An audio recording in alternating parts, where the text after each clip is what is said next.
Ethan had just moved into the old townhouse on Elm Street. It was a charming, if slightly decrepit, building with creaky floors and peeling wallpaper. The basement, however, was what truly unsettled him. It was a dark, damp space with a single bare bulb casting weak light, revealing cobwebs and forgotten relics from previous occupants. One evening, Ethan decided to clean out the basement. Armed with a broom and a flashlight, he descended the creaky wooden steps. As he swept away the dust and cobwebs, he discovered a small, hidden door behind an old cabinet. The door was old and warped, with strange, runic symbols carved into the wood. Curiosity got the better of him, and he forced the door open. It revealed a narrow, descending staircase that seemed to lead to a lower level of the basement. With his flashlight flickering, Ethan cautiously made his way down the steps. The air grew colder and heavier with each step. At the bottom, he found a small, dimly lit room. The walls were lined with old shelves, filled with dusty books and strange artifacts. In the center of the room was a large, ornate mirror with an intricately carved frame. It seemed out of place, too grand for such a hidden room. As Ethan approached the mirror, he noticed his reflection seemed off. It moved slightly slower than he did, and its eyes seemed to follow him independently.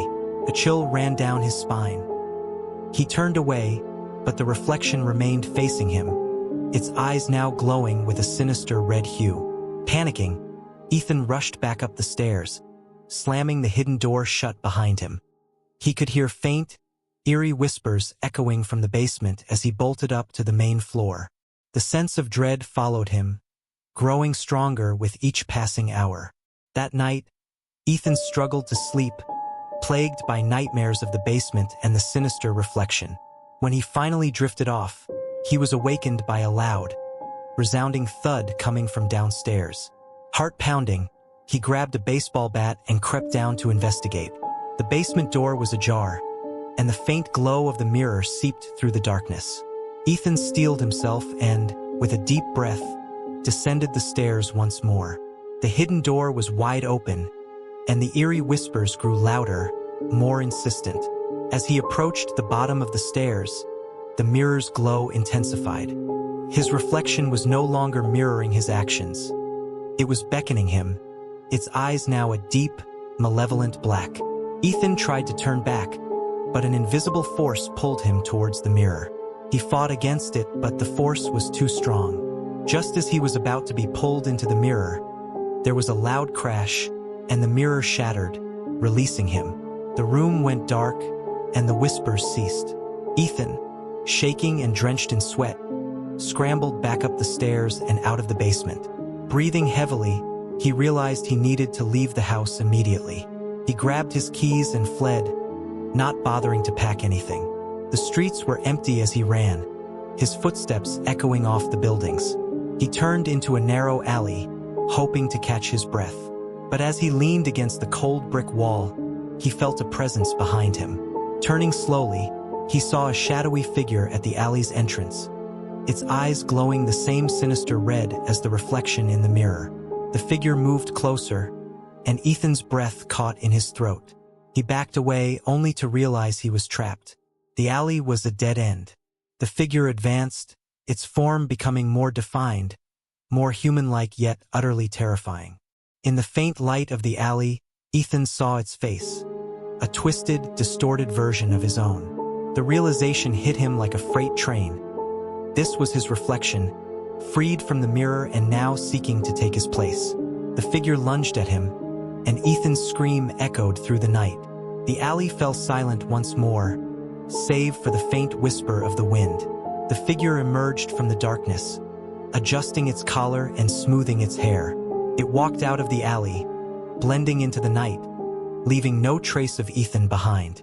In the quiet of Elm Street, the townhouse stood still, its basement door gently swinging open, inviting the next unsuspecting soul into its depths.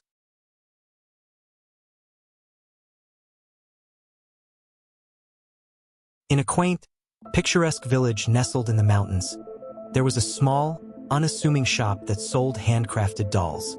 The shop, named Clara's Creations, had been in the family for generations, each doll meticulously crafted by hand with intricate details that made them seem almost lifelike. The current owner, Clara, was known for her skill and dedication to her craft. Clara lived alone in a cozy cottage behind the shop. Her only companion was an old, wooden doll named Annabelle, which had been passed down through her family.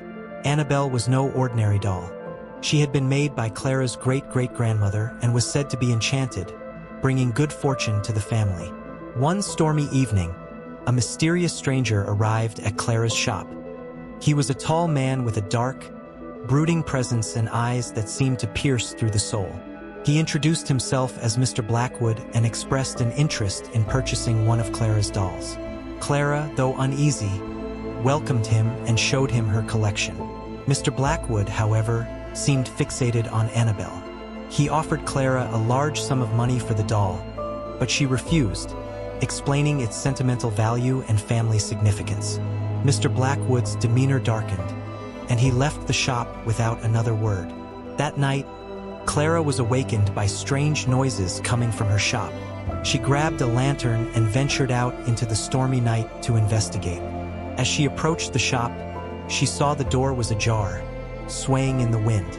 Her heart pounded as she stepped inside. The shop was in disarray, dolls scattered across the floor. But what caught her eye was the empty pedestal where Annabelle had stood. Panic set in as she realized the doll was gone. In her desperation, she searched the shop and surrounding area but found no trace of Annabelle or the intruder. The following days were filled with strange occurrences. Clara would hear whispering voices and the sound of tiny footsteps at night. Objects in her home would move on their own, and she felt a constant, eerie presence watching her. She knew it was connected to Annabelle's disappearance. One evening, Clara found a small, handwritten note on her doorstep. It read, "Return what was never yours." Confused and terrified, she realized that Mr. Blackwood must have cursed her for refusing to sell Annabelle. Desperate to end the torment, Clara decided to seek out Mr. Blackwood and retrieve her beloved doll. Clara remembered an old legend about a secluded mansion deep in the forest, rumored to be the home of dark forces. Gathering her courage, she ventured into the forest, guided by the faint glow of her lantern. The trees seemed to close in around her, and the path grew more treacherous with each step. After hours of wandering, she stumbled upon the mansion, its imposing silhouette barely visible through the mist. The air was thick with an unnatural chill as Clara approached the heavy, ornate doors. She pushed them open and stepped into the grand foyer, her footsteps echoing through the empty halls. The mansion was filled with strange artifacts and dark, Gothic decor. As she explored, Clara felt the oppressive presence growing stronger. She found her way to a large, dimly lit room where Mr. Blackwood sat by a roaring fireplace, Annabelle resting on his lap. "You have come for the doll," he said, his voice dripping with malice. "But it is too late. The curse is already upon you." Clara pleaded with him to lift the curse and return Annabelle, but Mr. Blackwood only laughed. "The doll is a vessel of great power, and it belongs to me now. You should never have refused my offer." Desperation turned to anger, and Clara lunged at Mr. Blackwood, snatching Annabelle from his grasp. As she did, a dark shadow enveloped him, and his form began to contort and twist. With a final, blood-curdling scream, Mr. Blackwood vanished into the darkness, leaving behind only a chilling silence. Clara clutched Annabelle tightly and fled the mansion, the forest seeming to come alive with whispers and ghostly apparitions. She stumbled back to her cottage, collapsing on the doorstep, clutching the doll to her chest. The strange occurrences ceased, but Clara was forever changed. She closed the shop and became a recluse, her once bright spirit dimmed by the horrors she had faced. Annabelle, now a silent witness to the curse, sat in a place of honor in Clara's home, a reminder of the darkness that lurked beneath the surface of even the most beautiful creations. The days turned into weeks, and Clara found herself haunted by the memories of that night. She tried to go about her daily routine, but the sense of dread never left her. One evening, as she sat by the fireplace, she heard a faint tapping on the window. She looked up and saw a shadowy figure standing outside. Her heart raced as she recognized the silhouette of Mr. Blackwood. Terrified, Clara backed away from the window, clutching Annabelle tightly. The figure disappeared, but the sense of unease remained. That night, Clara's dreams were filled with nightmares of Mr. Blackwood and the dark forces that seemed to surround him. The next day, Clara decided to leave the village. She packed a few belongings and set off for the city, hoping to escape the curse that had plagued her.